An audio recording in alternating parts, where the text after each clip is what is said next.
For me, getting back to basics is about getting back to flavor. What secret ingredient makes something taste better than you imagined? Next up, chocolate. And the secret ingredient's coffee. So what I'm going to do for this test is I'm going to make 6 cupcakes that are just chocolate, and then with 6 cupcakes, I'm going to put in coffee into the cupcake and the icing. It's instant coffee powder. Let's see if that makes a difference. I think it's going to. So for the cupcakes, first thing I need is 1/4 pound of butter at room temperature. I always leave it out overnight. And 1 cup of sugar.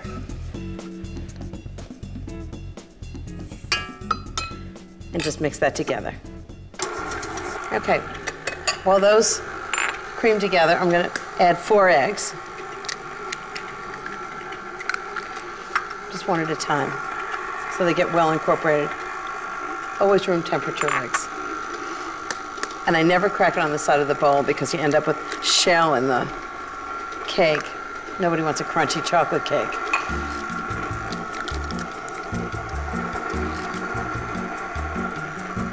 Okay, 1 more.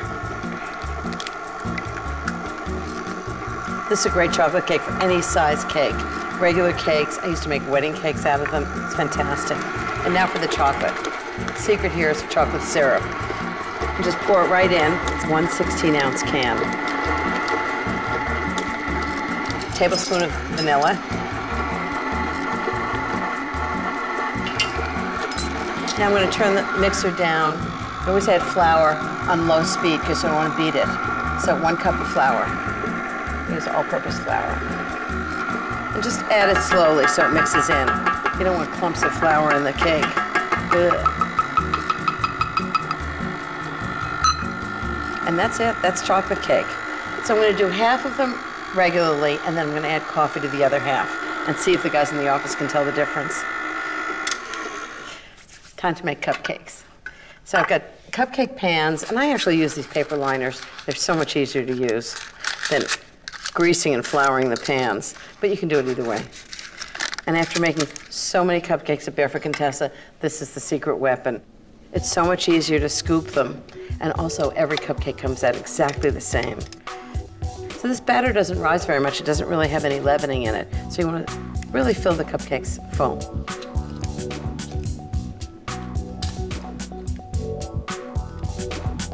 That's it for the regular chocolate ones. Okay, 6 more. These I'm going to do with a little coffee in them. So I think I'm going to put in half a teaspoon of instant coffee powder. It's not ground coffee, it's instant coffee powder. You can use espresso powder if you like, but I think this will be very good. Just mix it up. You really want it to just dissolve.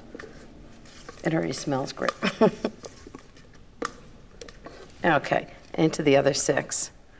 I have to say, I have high hopes for this because I really think that coffee and chocolate are a great combination. It's not that you taste the coffee and the chocolate, it's that the chocolate tastes better. I always say when I'm thinking about a dinner party, nobody really remembers what you serve for dinner, but they always remember dessert. And I say, oh, no, I couldn't possibly eat that. I'll take 2. Okay, I'm going to continue the experiment. And for the chocolate ganache that I'm putting on top, I'll do half with coffee and half without. Okay, into the oven, 325 degrees for about 30 minutes, and these are going to be delicious cupcakes. I've got 8 ounces of chocolate chip, half a cup of heavy cream.